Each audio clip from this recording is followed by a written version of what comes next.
Howdy everybody, welcome back to the channel. Today I want to talk about how to dry practice specifically for beginning shooters. Hey, I appreciate you guys for watching. If you're new to the channel, go ahead and sub. We would appreciate that, and give us a thumbs up on the video. Kind of help us out, help spread the message, get some good information out there for you guys. Thanks very much. What is dry practice? Well, essentially what dry practice is it allows us to do everything with a handgun that we can normally do out at the range, minus one thing, and that's recoil control. We can do everything from manipulations to reloads to malfunction work to drawing from the holster to trigger presses, grip.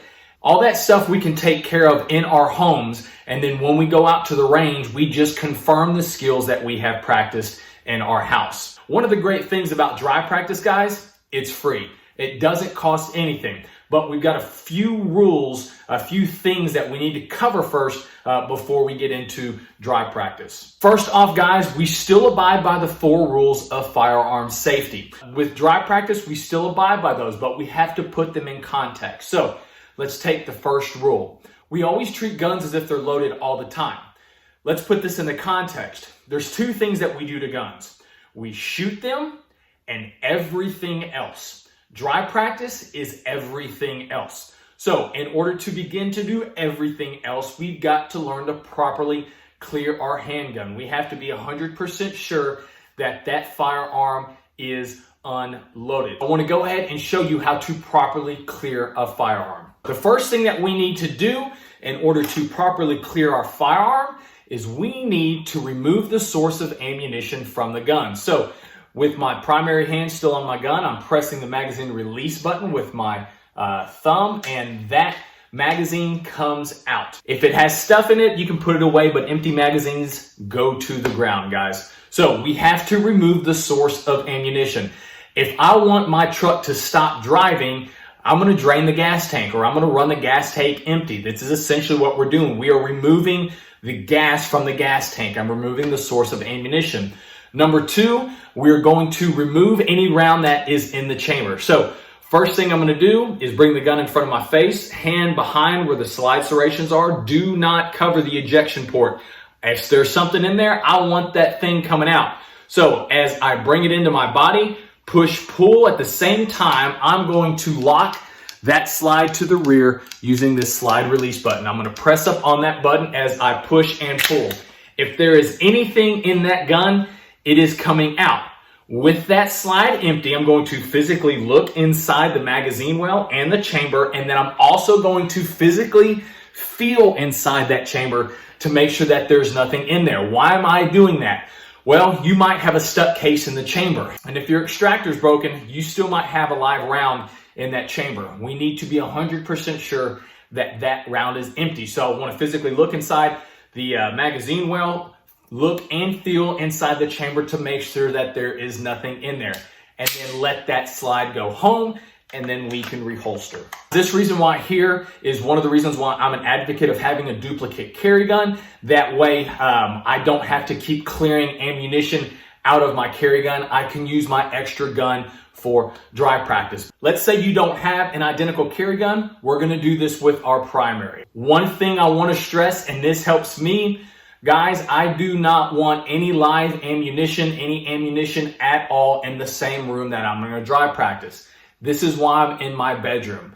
When I dry practice, I come into my bedroom, I unload my firearm, I take my magazine as if this had live rounds, and my magazine with live rounds stays in my bedroom. I do my dry practice upstairs. So once we've cleared our firearm, leave that ammunition, leave those rounds, that magazine with that live ammunition, leave them in a completely separate room. Do your dry practice in another room. So for me, I unload all my stuff. I clear everything in my bedroom. I'm going to put it here on my nightstand. Let's go upstairs where I do my dry practice. We're in my office. This is where I do my dry practice. Remember, I clear everything in a completely separate room. Leave that ammunition in that room, the room that you do your dry practice in, needs to be ammunition free. It needs to be sterile. Once we've done that, guys, let's get to work. What I have right in front of me is a Blauer's dot target. You've probably seen a video of me shooting this. It is one of my favorite targets to warm up on when I am out at the range. The thing that I like about it is there's different size circles. So I've got a 5, 4, 3, 2, and a 1-inch circles. Those different size circles can simulate different size targets at different distances. So this is a 10 by 12 room. I can only back up to 10 or 12 feet. So being able to aim at different size targets just simulates backing up to different distances and different size targets at different distances. One more thing, we need to make sure that what we are aiming at, whatever it is, that specific spot in your room that you are going to be aiming at, you're going to be practicing on, we need to make sure that whatever is beyond that target that we are shooting at, that is a safe space. So behind this wall, I've got a closet. It's my gun room with a big wooden shelf. And then I've got another wall that sits on, and then my attic, and then the outside. So in my house, this is one of the safest places that I can do my dry practice. So we need to make sure whatever room we pick, whatever thing it is that you're going to be aiming at, we need to make sure that whatever is beyond that, guys, is as safe as possible. We're trying to mitigate any danger as best as possible. Cleared our firearm, we make sure that the area that we are aiming at is safe beyond it. Let's get to work. The first thing that I like to work on for new shooters doing dry practice, guys, we have to learn to be able to keep our front sight. We have to be able to learn to keep our sights steady on the target as we press the trigger. So what am I talking about? So what I'm going to do is I'm going to aim at a specific spot. I'm going to focus my front sight, or if you're shooting a dot, put your dot on that specific target. And what I'm going to do, once again, guys, we're going to make sure that our firearm is clear, physically look inside the chamber, and feel to make sure that there's nothing in there. So we want to get a good grip, good stance. We're going to find that specific spot to aim at. What I want to do, guys, is while I am aiming at that specific spot, I'm keeping my sights on there. I want to press that trigger as slowly as possible and as smoothly as possible, straight through the rear of that gun without disturbing my sights. Let's do that again. Aim in at your specific spot, aim in at your specific target. I want to smoothly press that trigger straight through the rear of that gun without my sights moving. Focus on your specific target. Press, press, press, press, press, press, press. I want my dot to stay steady. I want my front sight to stay steady. If you see that front sight dip, guys, where do you think that round was going to go if you were out on the range? That round's going to go low. So what do we need to do to mitigate that? Make sure you're in a good fighting stance. Load that front leg a little bit. Bend those elbows. Another thing you can do is as you press that trigger, you can audibly say to yourself, press, press, press. So that's what we're going to do. Front sight, center of the target. Press, press, press, press, press, press. And as that trigger breaks and that front sight or that dot doesn't move, that is a good trigger press. In my opinion, that is one of the first things that we need to be able to do well as a new shooter. Keeping our sights on the target before, during, and after the shot. Once we have done that, we can essentially ensure that whatever we are aiming at, that round is going to hit that target. Remember, guys, if we do our job, the pistol will do its job. The second thing that I like to cover for brand new shooters for dry practice, so we've learned to keep our sights steady on target as we press that trigger straight through the rear. Guys, we're going to do that, but we're going to do it with a sense of urgency. So what I want to do is same thing. I'm going to aim in at my specific target. I'm going to press that trigger straight through the rear of that gun as quickly as I can without disturbing my sight. So front sight or my dot on the target, and as I'm ready to go, I'm going to press that trigger straight through the rear of that gun, doing the best that I can with my grip and my stance to keep that dot or keep that sight from moving. Let's do this again. Front sight. One more, guys. Good grip, good stance.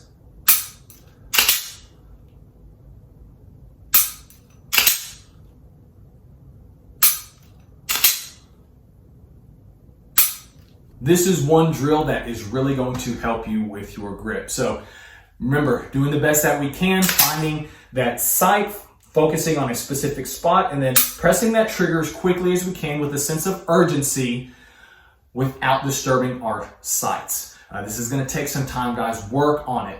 Stay with it. Focus on your grip when you do this. Focus on your stance. And as you get used to it, as you get better, speed that trigger press up. You might have to start off slow, but as you get better and your grip gets better and your trigger press gets better, continue to increase that speed at which you press that trigger. So, number one, keeping our sights on target as we press that trigger slowly and smoothly. Number two, doing the same thing but putting a sense of urgency behind it. The third thing that I like to do for new shooters for dry practice, it's a tip that I learned from Robert Vogel. So, I'm actually going to get 6 presses of my trigger on my target.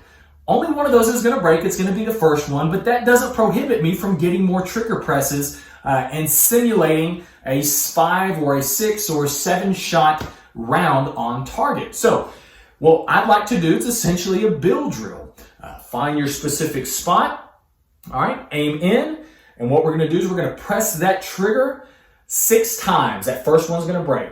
1, 2, 3, 4, 5, 6. What I want to do is I'm pressing the trigger the second, the third, the fourth, the fifth, the 6th time. I don't want my sights to move. It's the same concept as before, guys. Keeping your sights on target before, during, and after the shot.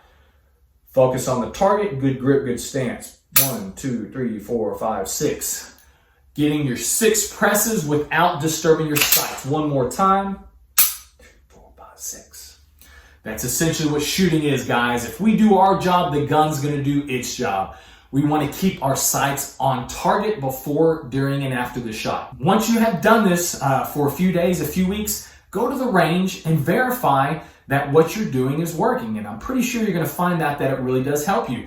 You'll more than likely see that your shot groupings are going to shrink significantly, guys. Remember, dry practice, we can do everything in dry practice that we can do out on the range except recoil control. So learning how to press that trigger, keep those sights steady. Guys, that is essential for a new shooter. Remember, we have a natural fear of loud noises and pressing that trigger. We a lot of times try to anticipate that recoil, guys.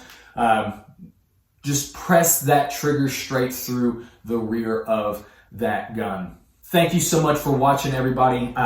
These 3 drills that I've been working on the last few years have really improved my shooting, and I think they are necessary for the new shooter, because one of the things that new shooters that we have to focus on is keeping our sights on target before, during, and after the shot, not disturbing your sights during the shot process. So I really hope these 3 drills help you guys out. Remember, guys, we don't have to spend 30 minutes to an hour every day doing this.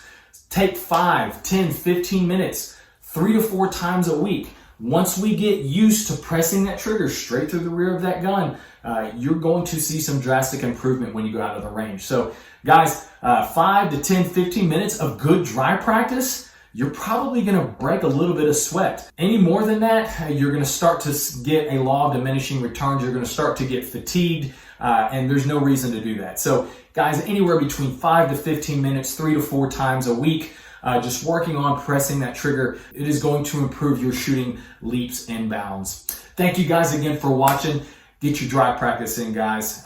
It's free. You can do it almost anywhere, and it is one of the best things that you can do to improve your shooting. Thank you guys again for watching. Be safe, be smart, be skilled. We'll catch you on the next video.